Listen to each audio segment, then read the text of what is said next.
Hey guys, hello everyone, कैसे हैं आप लोग। आज है 15 सितंबर। दोस्तों कल 14 सितंबर यानी 14 सितंबर था और मैंने जल्दी में 15th बोल दिया। तो I am extremely sorry for yesterday कि कल मैंने जब 12-13 सितंबर का पार्ट 2 किया तो उसमें मैंने गलती से 15th यानी 15 सितंबर बोल दिया, क्योंकि वो मेरे जहन में वही चीज़ रही। और मैंने, जबकि मैं कभी डेट गलत नहीं बोलती हूँ, कभी नहीं, फ़र्स्ट टाइम मेरे साथ ऐसा हुआ कि मैंने 14 को 50 बोल दिया। तो मतलब बाय मिस्टेक इन ऐसा हुआ, तो उसके लिए मुझे माफ़ कर दीजिएगा। जब मैंने कल 12-13 का पार्ट 2 किया और आप लोगों ने वो वीडियो देखा ही नहीं कल वाला, मुझे बहुत दुख है इस बात का। आप लोग प्लीज़ उसको देख लें। क्यूसीएल को दोस्तों हाथ जोड़कर ज़रूर सब्सक्राइब है, आपकी ट्रेनर। आप यकीन कीजिए, मैं जितनी मेहनत आपके लिए करती हूँ, अगर आपने इसको सुना और इसे रोज़ाना सुना तो आपको इतना फ़ायदा होगा कि आपको खुद ही इस कंटेंट की क्वालिटी और मेरी मेहनत का अंदाज़ा हो जाएगा। तो प्लीज़ वीडियो को ज़रूर कंप्लीट सुने, लाइक और शेयर भी करें, अच्छे कमेंट्स करें, है ना भाई। तो मुझे आप लोगों से बहुत एक्सपेक्टेशंस रहती हैं। तो आज हम 14-15 सितंबर का पार्ट 1 कर रहे हैं। 14-15 सितंबर का पार्ट 1 कर रहे हैं। पार्ट 2 थोड़ा छोटा रहेगा और वो आज ही रात को आएगा हर हाल में, ठीक है। तो क्वेश्चन लेते हैं। पहला क्वेश्चन, फर्स्ट क्वेश्चन इज, पहला क्वेश्चन है 15 सितंबर का डिस्कस कर रहे हैं। 15 का पूरा कर लेंगे और फिर 14 के कुछ क्वेश्चन रह जाएंगे जो पार्ट 2 में हम डालेंगे, ठीक है, जो आज ही रात में आना है हर हाल में। इसलिए कल वाला वीडियो, आज वाला ही सब देख लें ताकि रात में आपको दूसरा मिल जाए। फर्स्ट क्वेश्चन इज, हाल ही में हिंदी दिवस, राष्ट्रीय हिंदी दिवस कब मनाया गया है? तो 14 सितंबर को। दोस्तों हर साल 14 सितंबर को मनाया जाता है राष्ट्रीय हिंदी दिवस। क्या मनाया जाता है? हिंदी दिवस। वैसे हिंदी दिवस नाम है इसका, पर मैंने राष्ट्रीय इसलिए कहा ताकि आप समझ जाएं, क्योंकि इसी देश की, अपने देश की बात है। राष्ट्रीय हिंदी दिवस हर साल 14 सितंबर को मनाया जाता है। अब क्यों? हिंदी भाषा के आधिकारिक प्रचार प्रसार यानी ऑफिशियल लैंग्वेज हमारी हिंदी है, और इसके प्रचार प्रसार को करने के लिए और इसके प्रचार प्रसार हेतु जागरूक करने के लिए और इसका प्रचार प्रसार करने के लिए जो है ये 14 सितंबर को हर बार मनाया जाता है हिंदी दिवस। दुनिया की सबसे बड़ी, चौथे नंबर यानी नंबर 4 की ये लैंग्वेज है हिंदी जो बोली जाती है, यानी चौथी सबसे बड़ी बोली जाने वाली भाषा कौन सी है? हिंदी है। अच्छा, हिंदी को भारत की राष्ट्रभाषा का दर्जा जो मिला था वो कब मिला था? 1949 में। कब मिला था? 1949 में। एक क्वेश्चन ये भी आता है कि भारत में कब से हिंदी दिवस मनाया जा रहा है? तो पहली बार मनाया गया 14 सितंबर 1953 को, 14 सितंबर 1953 को, ठीक है। तो भाषा का, राष्ट्रीय भाषा का दर्जा यानी राष्ट्रीय आधिकारिक भाषा का दर्जा हिंदी को कब मिला? 1949 में। 1953 से 14 सितंबर को मनाया गया पहला हिंदी दिवस, और तभी से हर साल मनाया जा रहा है। और इसकी आधिकारिक प्रचार यानी ऑफिशियल लेवल पर इसके प्रचार प्रसार के लिए ये मनाया जाता है। एक क्वेश्चन और भी आता है, ये बताइए, और दूसरा मैंने आपको बता दिया 4th नंबर की लैंग्वेज है जो दुनिया में बोली जाती है, 4थे नंबर की बोली जाने वाली भाषा। अब ये और बताइए कि भाषाओं की सूची कौन सी है? 7वीं, 8वीं या 5वीं? मैंने ऑप्शन दिए। ऑप्शन ए 8वीं, ऑप्शन बी 5वीं, ऑप्शन सी 7वीं। तीनों में से भाषाओं की सूची कौन सी है? भाषाओं की सूची ये ज़रूर बताइएगा। और एक क्वेश्चन ये भी आता है कि हिंदी को किस अनुच्छेद के माध्यम से भारत की यानी राष्ट्र की आधिकारिक भाषा का दर्जा हासिल है? यानी हिंदी भारत की राष्ट्रीय आधिकारिक यानी नेशनल ऑफिशियल लैंग्वेज है। ये बात किस अनुच्छेद में कही गई है? भारत की राष्ट्रीय भाषा हिंदी है, ये बात किस जो है अनुच्छेद में, आर्टिकल में मिलती है? तो 343, अनुच्छेद 343 में। अनुच्छेद 343 में ये है कि भारत की भाषा यानी ऑफिशियल लैंग्वेज जो राष्ट्रीय भाषा है हमारी वो क्या है, हिंदी है। क्वेश्चन एक पूछा है, ध्यान रखिएगा, बहुत फ़ायदा होगा। हमारी 12 अनुसूचियाँ हैं, कितनी, 12। 3 तरह की होती है, केंद्रीय सूची, राष्ट्रीय सूची और एक होती है मिक्स्ड यानी मिश्रित सूची, और एक होता है फिर अवशिष्ट। क्या होता है, अवशिष्ट। तो अब मुझे ये बताना है आपको कि भाषाओं की सूची कौन सी सूची है, ए 8वीं, बी 5वीं, सी 7वीं। 3 ही ऑप्शन दिए मैंने, बताइए। ठीक है, चलिए नेक्स्ट क्वेश्चन है, हाल ही में India way strategy for a uncertain India way strategy for a uncertain,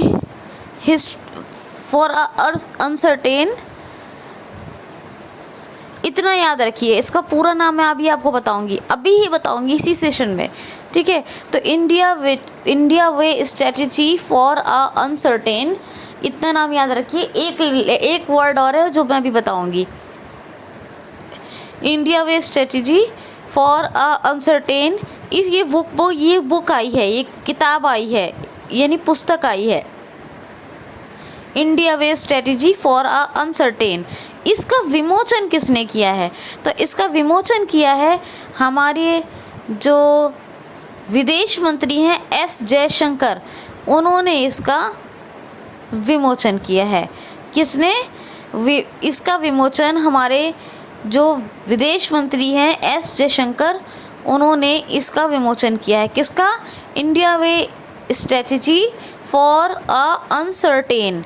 इतना याद रखिए। एक वर्ड और बताऊंगी जो इसके साथ आपको प्लस करना है। ठीक है, नेक्स्ट क्वेश्चन है, हाल ही में अभी प्रशासनिक भवनों, जिला अदालतों, उच्च न्यायालयों, ये ऐसे सुनिए, हाल ही में उच्च न्यायालयों, जिला अदालतों, प्रशासनिक भवनों, मेट्रो, हवाई अड्डों, इन तमाम सार्वजनिक स्थानों के लिए स्पेशल फोर्स का गठन करने की घोषणा किस राज्य सरकार ने कर दी है। यानी यह स्पेशल फोर्स किसने गठन की, किस राज्य सरकार ने गठित किया है। उच्च न्यायालयों यानी हाई कोर्ट्स, जिला अदालतों यानी डिस्ट्रिक्ट कोर्ट्स, प्रशासनिक भवनों यानी जो दूसरे कोर्ट, वो जो भी प्रशासन यानी एडमिनिस्ट्रेटिव हाउस होते हैं, एडमिनिस्ट्रेटिव बिल्डिंग्स होती हैं, एडमिनिस्ट्रेशंस के काम जहाँ देखे जाते हैं, उन तमाम, चाहे वो छोटी अदालतें हों या फिर बड़े जो ऑफिसेज होते हैं एडमिनिस्ट्रेशन के, उन जगहों पर, हवाई अड्डों, मेट्रो, अन्य सार्वजनिक स्थानों पर किस राज्य सरकार ने विशेष बल यानी स्पेशल फोर्स का गठन किया है, तो उत्तर प्रदेश राज्य सरकार ने। जी हाँ, एक स्पेशल फोर्स का गठन किया है यूपी स्टेट गवर्नमेंट ने। और इसके बारे में बता दूं आपको कि ये फोर्स जो है अपने तरीके से काम करेगी। ठीक है, अब अपने तरीके से कैसे काम करेगी आप न्यूज़ में देख सकते हैं। ये न्यूज़ में कल बहुत चर्चा में थी, ये न्यूज़ रात में। तो स्पेशल फोर्स का गठन किया है यूपी स्टेट गवर्नमेंट ने उच्च न्यायालयों, जिला अदालतों, प्रशासनिक भवनों, हवाई अड्डों, मेट्रो अन्य आदि या अन्य सार्वजनिक स्थानों पर। UP state government PPE kit में छूट दी 50% की उन तमाम गवर्नमेंट हॉस्पिटल्स को, उन तमाम प्राइवेट हॉस्पिटल्स को जो गवर्नमेंट की तय दरों पे काम कर रहे हैं, उन तमाम प्राइवेट हॉस्पिटल्स को दी जो गवर्नमेंट की तय दरों पर काम कर रहे हैं। यूपी स्टेट ने मनरेगा के तहत सबसे ज़्यादा भारत का सबसे ज़्यादा रोज़गार जनरेट किया। यानी मनरेगा के संबंध से देखा जाए तो 18% 18% रोज़गार जनरेट किया यूपी ने, जो नंबर 1 स्टेट बन गया मनरेगा के तहत रोज़गार प्रदान करने वाला। हर्बल रोड प्रोजेक्ट आया भाई यूपी का, हर्बल रोड प्रोजेक्ट आया जिसमें औषधियों के लिए पेड़, जो मतलब औषधि के जो वाले पेड़ हैं वो दोनों तरफ लगाए जाएंगे 800 किलोमीटर लंबी सड़कों पर।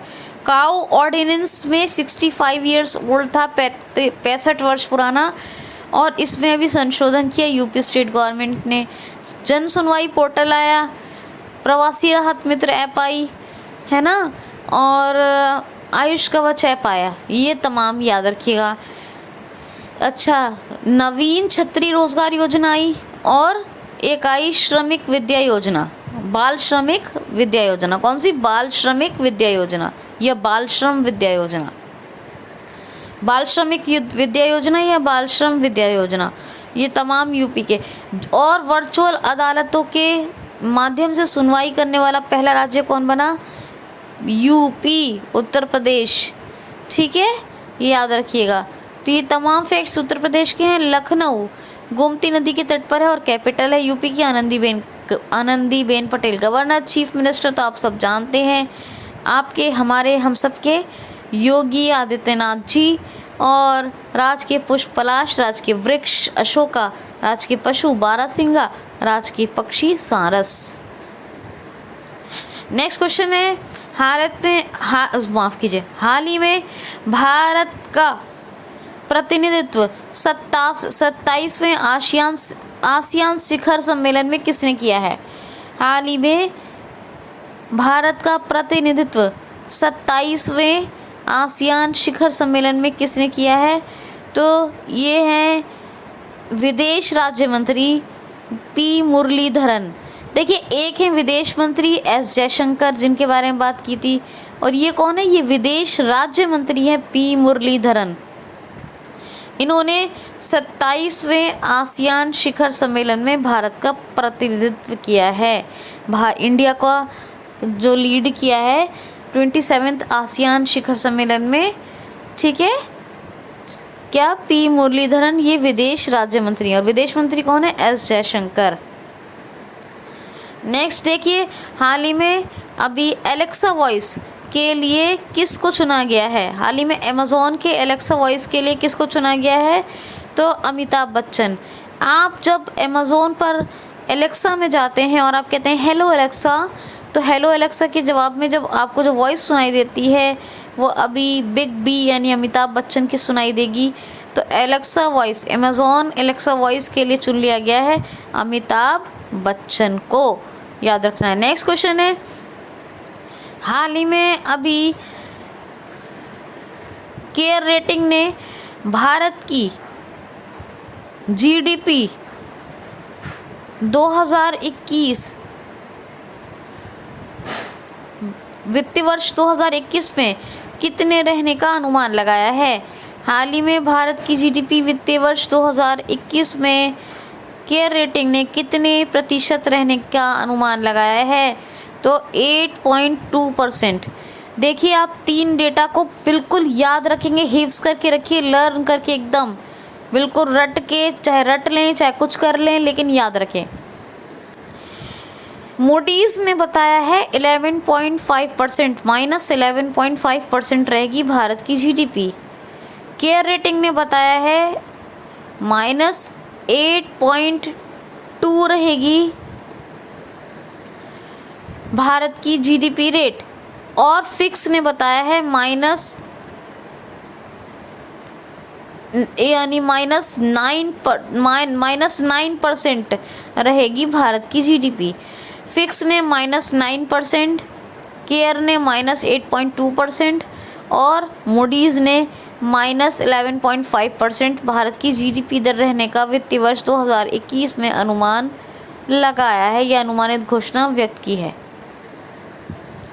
नेक्स्ट क्वेश्चन है, टस्कन फार्मूला 1 ग्रैंड प्रिक्स अभी किसने जीती है? टस्कन फार्मूला 1 ग्रैंड प्रिक्स 2020 अभी किसने जीती है? टस्कन फार्मूला 1 ग्रैंड प्रिक्स 2020 अभी किसने जीती है? तो लुइस हैमिल्टन ने। ये इटली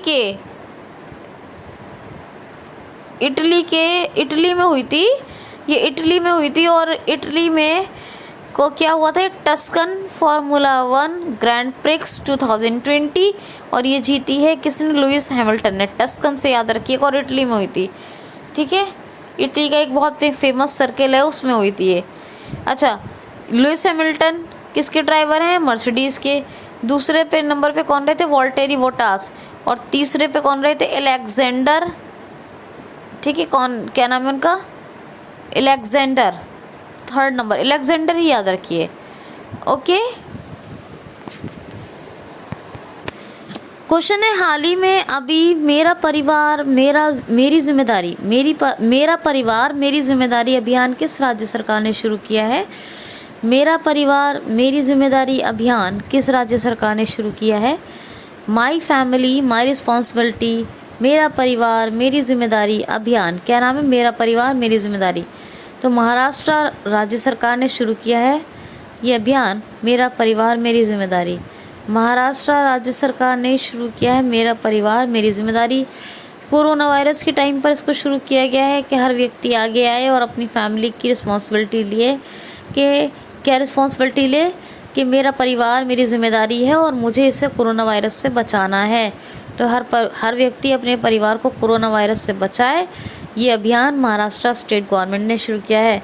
मुंबई कैपिटल है और chief justice of Bombay high court कौन बने थे? दीपांकर दत्ता। उद्धव ठाकरे साहब चीफ मिनिस्टर हैं और भगत सिंह कोश्यारी कौन है? महाराष्ट्र के गवर्नर हैं और गोवा का इन्हें एडिशनल चार्ज मिला हुआ है।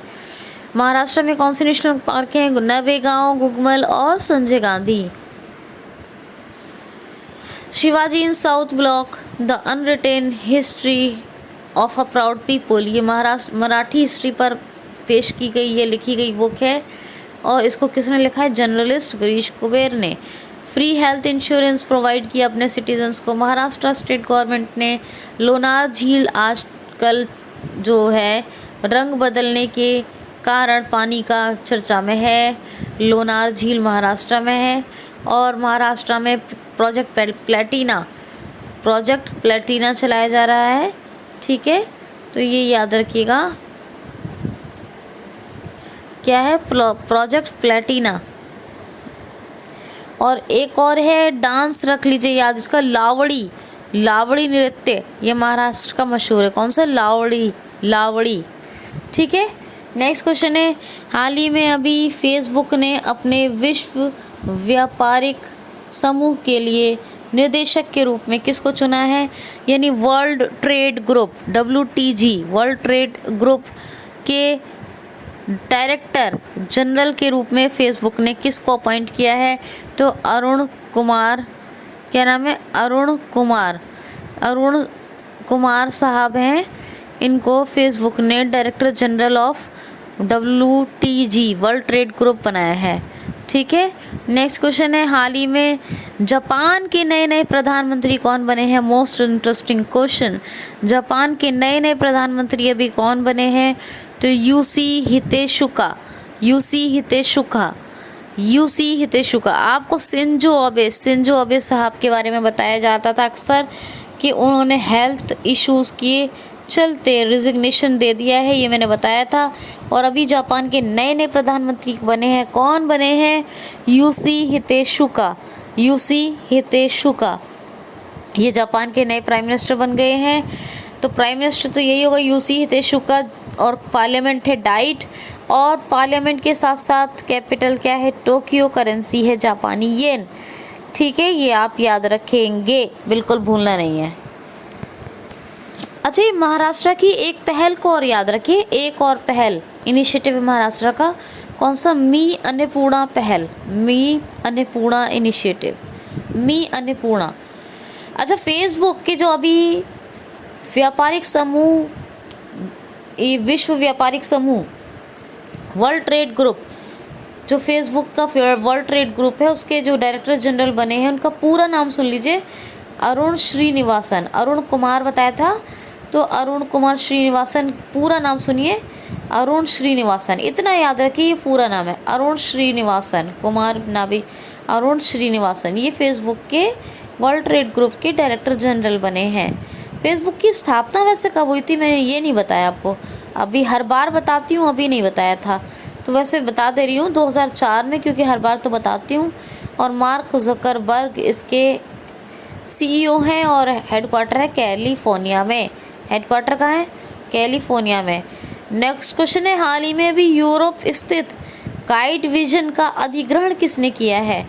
हाल ही में यूरोप स्थित गाइड विजन का अधिग्रहण किसने किया है? तो गाइड विजन क्या है? एक क्लाउड सर्विस है, एक क्लाउड सर्विस है, यूरोप में स्थित है ये, और इसका अधिग्रहण किया है इन्फोसिस ने। इन्फोसिस एक बहुत बड़ी टेक्निकल कंपनी है, इसका हेडक्वार्टर बेंगलुरु में है। इसी ने गाइड विजन, यूरोप स्थित गाइड विजन का अधिग्रहण किया है। और इन्फोसिस का हेडक्वार्टर तो बेंगलुरु में हो गया। सीईओ कौन है? तो एमडी एंड सीईओ यानी चेयरपर्सन का ये चेयरपर्सन है सलिल पारेख। कौन चेयरपर्सन? चेयरपर्सन है सलिल पारेख, सलिल पारेख। और स्थापना कब हुई जी इन्फोसिस की? 1981 में, 1981 में। नेक्स्ट क्वेश्चन है, हाल ही में अभी हाइजीन रेंज के प्रोडक्ट्स के लिए अभी इमामी लिमिटेड कंपनी ने अपना ब्रांड एम्बेसडर किसको चुना है? हाइजीन रेंज प्रोडक्ट्स के लिए अभी इमामी लिमिटेड कंपनी ने अपना ब्रांड एम्बेसडर किसको बनाया है? तो जूही चावला को, जूही चावला। अच्छा एक बात बताइए, इमामी का नाम किसने नहीं सुना? किसने नहीं सुना इमामी का नाम भाई? इमामी किसने नहीं सुना? अच्छा बताइए, बोरोप्लस का नाम किसने नहीं सुना? बोरोप्लस, बोरोलिन आता है जिसको लोग डॉक्टर के नाम से भी जानते हैं, डॉक्टर के नाम से बोरोलिन। उसको जले कटे या कि कोई जल जाए, कट जाए, ऐसी कोई चोट लग जाए तो उस पर भी लगाते हैं लोग। हाथ पैरों के फटने पर लगाते हैं, चेहरे के ग्लो के लिए भी लगाते हैं बोरोलिन को। सुबह को, रात को लगाओ, सुबह को फेस वॉश कर लो, है ना। तो बोरोप्लस, बोरोलिन से ज़्यादा क्या है, बोरोप्लस फेमस है। बोरोप्लस को लोग हाथ, पैर, मुंह कहीं भी लगाओ और सुबह को धो लो। बोरोप्लस का नाम किसने नहीं सुना? और जिसने बोरोप्लस का नाम सुना है वो ये याद रख ले कि इमामी को वो जानता है। इमामी एक कंपनी है और इमामी की एक बहुत क्रीम आती थी। कौन सी क्रीम आती थी? Emami natural fair, Emami natural fair, fairness cream, Emami natural, बहुत सारी, Emami fairness, Emami natural fairness, पता नहीं कौन कौन सी आती थी, इमामी कोल्ड क्रीम। तो इमामी का ही है बोरोप्लस, क्योंकि बोरोप्लस वर्ल्ड फेमस प्रोडक्ट है और इंडिया का तो है ही है, वर्ल्ड का तो खैर मुझे नहीं पता। तो बोरोप्लस, तो इमामी ने बोरोप्लस के नाम से एक हैंड सैनिटाइज़र भी डेवलप किया था। क्या बनाया था? हैंड सैनिटाइज़र, बोरोप्लस के नाम से ही। बोरोप्लस क्रीम थी और बोरो है आज भी, बहुत अच्छी चीज़ है बोरोप्लस, वाकई में बहुत अच्छी है। ठीक है, आप यकीन कीजिए, क्योंकि इससे सर्दियों में बहुत लोग यूज़ करते हैं और मेरे ख्याल से हर कोल्ड क्रीम से ज़्यादा फ़ायदा भी करती है, जो लोग इसको लगाकर कुछ घंटे के बाद वॉश कर लेते हैं। तो बोरोप्लस के नाम से एक हैंड सैनिटाइज़र भी बनाया इमामी ने, और इसी हैंड सैनिटाइज़र को बनाया तो जो हाइजीन रिलेटेड प्रोडक्ट्स हैं, जो भी हाइजीन के उत्पाद हैं, उन तमाम के लिए ब्रांड एम्बेसडर बना दिया इमामी ने अपना। किसको? जूही चावला को, जूही चावला। अब बात हो गई भाई ब्रांड एम्बेसडर की, इमामी की हाइजीन प्रोडक्ट्स यानी हाइजीन रेंज प्रोडक्ट्स की जो ब्रांड एम्बेसडर बन गई, वो तो बन गई जूही चावला। SBOTOP ये ऑनलाइन सट्टेबाजी का प्लेटफॉर्म है, SBOTOP। इसके ब्रांड एम्बेसडर कौन बने थे? तो इसके बने थे डॉइन ब्रावो, बताया था, वेस्ट इंडीज़ के प्लेयर हैं। और एक बने थे बजाज अलियांस के, क्या नाम था उनका? आयुष्मान खुराना। आयुष्मान खुराना के बारे में कल भी एक क्वेश्चन लिया था कि यूनिसेफ इंडिया का एक फॉर एवरी चाइल्ड नाम का वो चल रहा है, एक अभियान चल रहा है, जिसके लिए एक सेलिब्रिटी एडवोकेट के रूप में चुना गया है आयुष्मान खुराना को, बताया था ना कल भी। ये बजाज अलियांस के ब्रांड एम्बेसडर हैं। और हाँ, मिंट्रा फ्लिपकार्ट की कंपनी है, ये भी बताया था। ये सब मुझे याद रहता है, ऐसे ही आपको भी रहेगा, आप रिवीजन किया करो। फ्लिपकार्ट की कंपनी है मिंट्रा, और मिंट्रा ने अपना ब्रांड एम्बेसडर किसको बनाया? कियारा अडवाणी को। तो अभी ये तमाम ब्रांड एम्बेसडर्स को आप याद रखेंगे, क्या करेंगे? याद रखेंगे। क्वेश्चन है, DRDO ने अपनी एक रिसर्च लैब मध्य प्रदेश के किस ज़िले में स्थापित करने की घोषणा की है? DRDO ने अपनी एक रिसर्च लैब एमपी के मध्य प्रदेश के किस ज़िले में खोलने की घोषणा की है? तो मुरैना मध्य प्रदेश में डीआरडीओ की एक रिसर्च लैब बन रही है, एक खुल रही है, स्थापित हो रही है। क्या? रिसर्च लैब एमपी के मुरैना में 2000 करोड़ रुपए से तैयार हो रही है। 2000 करोड़ रुपए लगाए जा रहे हैं इस रिसर्च लैब में जो डीआरडीओ की है और मुरैना एमपी में बन रही है। अब DRDO defence research development organisation 1958 में इस्टेब्लिशमेंट हुआ यानी स्थापना हुई। डॉक्टर जी सतीश रेड्डी साहब इसके कौन है? जी सतीश रेड्डी साहब वो इसके प्रेसिडेंट हैं डीआरडीओ के, और इनका कार्यकाल अभी बढ़ाया गया है, आपको बताया था, है ना। और डीआरडीओ का मोटो क्या है? वलश्य मूल्यम विज्ञानम, संस्कृत में है strength origin is in science, अंग्रेजी में है। हेडक्वार्टर कहाँ है डीआरडीओ का? तो न्यू दिल्ली में है। नेक्स्ट क्वेश्चन, हाल ही में अभी यूएस ओपन के टेनिस में women player of the year का खिताब किसने जीता है? यूएस ओपन के टेनिस में women player of the year का खिताब किसने जीता है? या विमेन सिंगल का खिताब किसने जीता है? तो यूएस ओपन के टेनिस में, ठीक है। तो देखिए ये नाओमी ओसाका ने, कल भी आपको बताया था कि मैन सिंगल या मैन ऑफ द ईयर का खिताब किसको मिला था? डोमिनिक थियम को, डोमिनिक थियम कल बताया था। और आज बता रही हूँ कि मैन सिंगल या मैन ऑफ द ईयर का खिताब यूएस ओपन में उनको मिला, और यूएस ओपन में विमेन ऑफ द ईयर या विमेन सिंगल का खिताब किसको मिला है? Naomi Osaka. टेनिस में नाओमी ओसाका, ये जापान की हैं। क्या नाम है? नाओमी ओसाका, याद रखिएगा, ठीक। क्वेश्चन है, हाल ही में आईसीआईसीआई लोम्बार्ड ने अपने बीमा उत्पादों को बेचने के लिए किस बैंक के साथ एक करार किया है यानी समझौता किया है? तो आईसीआईसीआई लोम्बार्ड ने अपने बीमा उत्पादों को बेचने के लिए जो एक समझौता किया है, एक करार किया है, वो यस बैंक के साथ।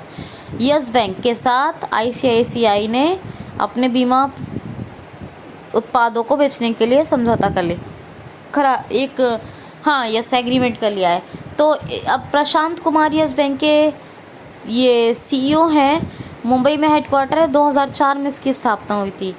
ये लास्ट क्वेश्चन था। अब कुछ फैक्ट सुनेंगे आप लोग।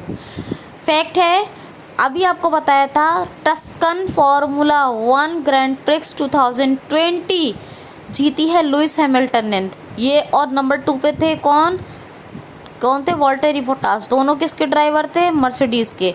नंबर 3 पे कौन थे? अलेक्जेंडर एल्बोन, पूरा नाम सुन लीजिए, अलेक्जेंडर एल्बोन। तो अलेक्जेंडर एल्बोन ये 3rd पर, और ये रेड बुल के ड्राइवर हैं। कौन है? रेड बुल के ड्राइवर्स पूछ लिए जाते हैं किसके होते हैं, किस कंपनी के? तो रेड बुल। अच्छा एक बात और, ये भी Tuscan grand prix formula 1 Tuscan grand prix 2020, formula 1 Tuscan grand prix 2020 जो लुइस हैमिल्टन ने, ये नंबर 1 पे बताए तीनों रहे हैं, तो लुइस हैमिल्टन ने जीती है। तो ये हुई कहाँ थी? तो इटली के मुंगेलो सर्किट में। किस सर्किट में? मुंगेलो सर्किट में, इटली के मुंगेलो सर्किट में। अच्छा ये फैक्ट, पहला फैक्ट था। दूसरा फैक्ट ये कि जो आसियान का 27वां शिखर सम्मेलन कह रही हूँ, ये रीजनल प्लेटफॉर्म था। क्या था? रीजनल प्लेटफॉर्म का सम्मेलन, 27वां 27 नंबर का रीजनल प्लेटफॉर्म कॉन्फ्रेंस था। ये रीजनल प्लेटफॉर्म कॉन्फ्रेंस था आसियान का। किसका? आसियान का। इसमें भारत का प्रतिनिधित्व बताया था किसने किया है? तो उनका नाम जरा ध्यान से सुन लीजिए, पी नहीं है, ये बी है, बी मुरलीधरन। हमारे अगर विदेश राज्य मंत्री पूछे जाएंगे तो बी बुशरा वाला बी, ये बी मुरलीधरन है विदेश राज्य मंत्री, और विदेश मंत्री कौन है? एस जयशंकर। दोनों याद रखिएगा। तो बी मुरलीधरन, और ये रीजनल आसियान का रीजनल प्लेटफॉर्म कॉन्फ्रेंस था, इसी में भारत का प्रतिनिधित्व किया है विदेश राज्य मंत्री प्रेजेंट टाइम के बी मुरलीधरन ने। आसियान की कैपिटल आसियान का जो फुल फॉर्म है वो क्या है? Association of south east Asian nation, और इसकी 1967 में स्थापना हुई और हेडक्वार्टर कहाँ है? जकार्ता इंडोनेशिया में। कहाँ है? जकार्ता इंडोनेशिया में। ठीक है, ओके। तो एक आध दो फैक्ट और है मेरी नज़र में, वो भी सुनिए। और ये एक आखिरी फैक्ट है, एक बुक आई थी जो भी बताया था, विदेश मंत्री एस जयशंकर साहब ने इसका विमोचन किया है। क्या नाम था इस बुक का? India way strategy for an uncertain, आगे है वर्ल्ड। इसीलिए मैंने अभी कोई नाम में इतना वो नहीं था, लेकिन मैंने फिर भी बता दिया आपको। वर्ल्ड भी ना भी याद रखते तो कोई बात नहीं थी, लेकिन चलिए कोई नहीं, पूरा नाम बताना ज़रूरी था। India way strategy for a uncertain world. India way strategy for uncertain world, for a uncertain world. India way strategy for a uncertain world. India way strategy for a uncertain world, ये book आई है। और इसका विमोचन किसने किया है? विदेश मंत्री एस जयशंकर ने। जब से वो मंत्री बने हैं कितने कितने प्रोग्राम हुए, कार्यक्रम हुए, सब का वर्णन इसी बुक में दिया गया है। ठीक है, याद रखना है आपको। तो ये 15 का पूरा करंट अफेयर था। चलिए 14 के भी कुछ क्वेश्चन यहीं देख लेते हैं। ठीक है दोस्तों, असल में हुआ क्या था, कल मैंने जो आपको डिस्कस किया था ना 12-13 सितंबर के सेकंड पार्ट में, वो 14 सितंबर का ही करंट अफेयर था। पर चलिए अब मैंने, क्योंकि वो 12-13 सितंबर का पार्ट 2 डाल दिया था, और वो जो पार्ट 2 डाला था उसमें 14 सितंबर का ही था, लेकिन कोई नहीं, अभी मैं 14 सितंबर का जो पार्ट 1 डाल रही हूँ वो तो 15 सितंबर का डिस्कस कर दिया 14-15 में। अब पार्ट 2 जो है उसमें 13 का कुछ बच रहा है, तो उसमें से मैं आपको कुछ करवाती हूँ, और फिर कुछ क्वेश्चन शाम में पार्ट 2 में भी करवा दूँगी उसके। ठीक है, तो पहला क्वेश्चन है, 15 का डिस्कस कर चुके हैं, याद रखिएगा आज का। पहला क्वेश्चन है, वर्ल्ड फर्स्ट एड डे कब मनाया गया है? तो ये 12 सितंबर को मनाया गया है, और ये हर बार सेकंड सैटरडे ऑफ सितंबर को मनाया जाता है। हर सितंबर के दूसरे शनिवार को मनाया जाता है विश्व प्राथमिक उपचार दिवस। विश्व प्राथमिक उपचार दिवस, क्या? विश्व प्राथमिक उपचार दिवस, वर्ल्ड फर्स्ट एड डे। जीवन को बचाने और जल्द से जल्द प्राथमिक उपचार प्रदान करने के लिए ये, या उसके लिए जागरूक करने के लिए ये मनाया जाता है वर्ल्ड फर्स्ट एड डे, विश्व प्राथमिक उपचार दिवस। ठीक है, नेक्स्ट क्वेश्चन है, हाल ही में अभी नेस्कॉम फ्यूचर स्किल्स की मदद से भारत में कौन छात्रों को, युवाओं को प्रशिक्षण प्रदान करने की कौन सी कंपनी छात्रों को युवाओं को प्रशिक्षण प्रदान करेगी? नेस्कॉम फ्यूचर स्किल्स की मदद से कौन सी कंपनी छात्रों युवाओं को प्रशिक्षण प्रदान करेगी? तो माइक्रोसॉफ्ट। भारत में माइक्रोसॉफ्ट नेस्कॉम फ्यूचर स्किल्स की मदद से छात्रों को या युवाओं को, जो युवा छात्र हैं उनको अपना प्रशिक्षण प्रदान करेगी। और माइक्रोसॉफ्ट 1975 में स्थापित हुई। सत्य नडेला साहब इसके CEO हैं, और हेडक्वार्टर कहाँ है? वाशिंगटन DC में। ठीक है, याद रखेंगे आप लोग। नेक्स्ट क्वेश्चन है, हाल ही में दुनिया की सबसे बड़ी, भारत की कौन सी कंपनी दुनिया की सबसे बड़ी 40वीं मूल्यवान कंपनी के रूप में शामिल हुई है? भारत की कौन सी कंपनी दुनिया की, यानी वर्ल्ड की, विश्व की, भारत की कौन सी कंपनी वर्ल्ड की सबसे बड़ी 40वीं कंपनी के स्थान पर शामिल हुई है? तो 40वें नंबर की कंपनी बनी है वर्ल्ड की, 40 नंबर की कंपनी बनी है जो इंडिया की है। कौन सी बनी है? Reliance industries. Reliance industries Indian company है, और ये दुनिया की, यानी वर्ल्ड की नंबर 40 की सबसे बड़ी मूल्यवान, यानी इम्पॉर्टेंट प्रीशियस कंपनी बन गई है। ठीक है, रिलायंस इंडस्ट्रीज़। तो आप ये याद रखिए। ओके, क्वेश्चन है, डायना का निधन हो गया, ये कौन थी? डायना का निधन हो गया, ये कौन थी? तो she was a famous British actress. She was a famous popular British actress.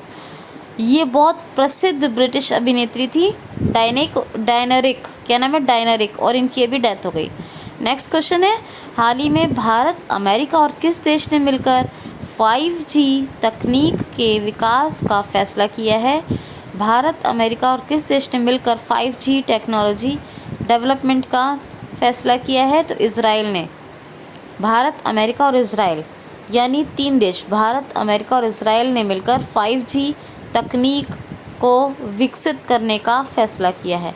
अब इज़राइल ने, तो यरूशलेम कैपिटल है, जेरूशलम भी कहते हैं, बेंजामिन नेतन्याहू प्रेसिडेंट हैं, ठीक है, याद रखिएगा।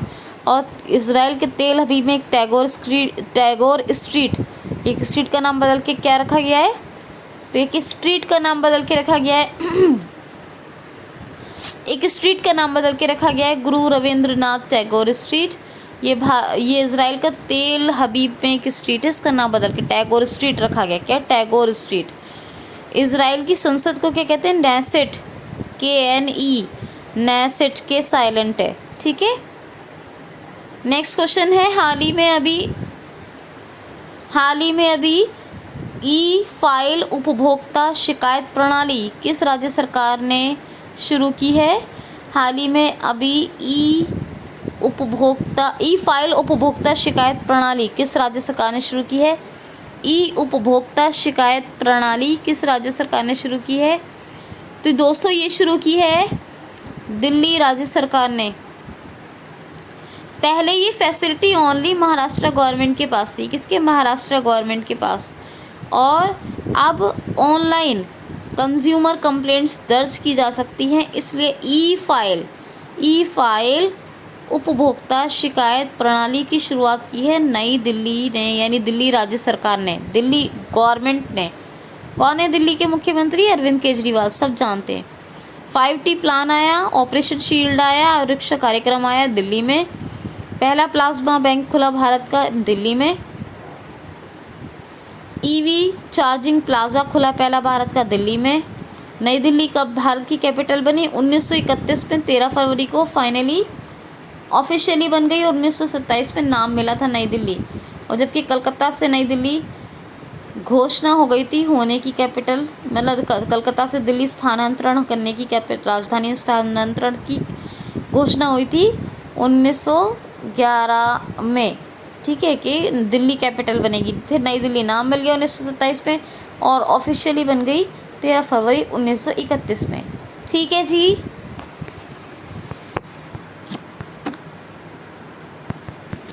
क्वेश्चन है, हाल ही में किस राज्य में भारत का सबसे बड़ा बेगरी मिशन लॉन्च करने की घोषणा की गई है? हाल ही में भारत में किस राज्य में सबसे बड़ा बेगरी मिशन लॉन्च करने की घोषणा की गई है? तो सबसे बड़ा बेगरी मिशन बन रहा है, स्थापित हो रहा है मेघालय में। कहाँ? मेघालय में। ये क्या है? बेगरी मिशन लॉन्च करने की घोषणा हो गई मेघालय में, ये है क्या? तो आपको पता है 1.5 अरब रुपए का, 150 करोड़ रुपए का पोर्क इंपोर्ट किया जाता है इंडिया में। पोर्क क्या होता है? सुअर का मांस, पिग का गोश्त, ठीक है। तो ये जो सुअर का मांस होता है, ये भारत में 1.5 अरब रुपए का आयात किया जाता है, यानी इंपोर्ट। तो ये आयात ना किया जाए और जो सुअर पालन है वो किया जाए, और उसी से ये पोर्क जनरेट किया जाए सुअर पालन से।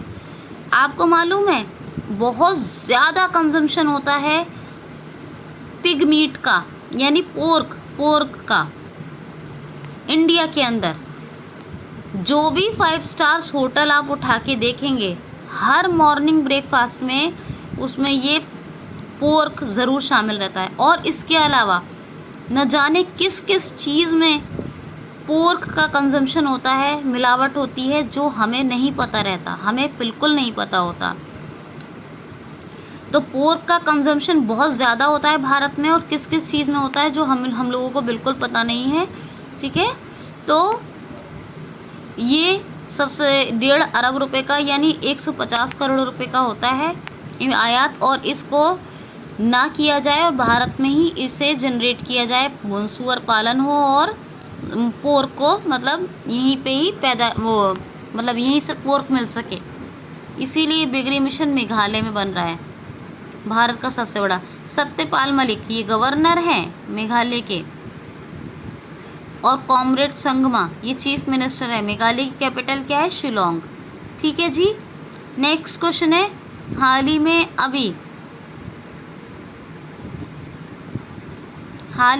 अभी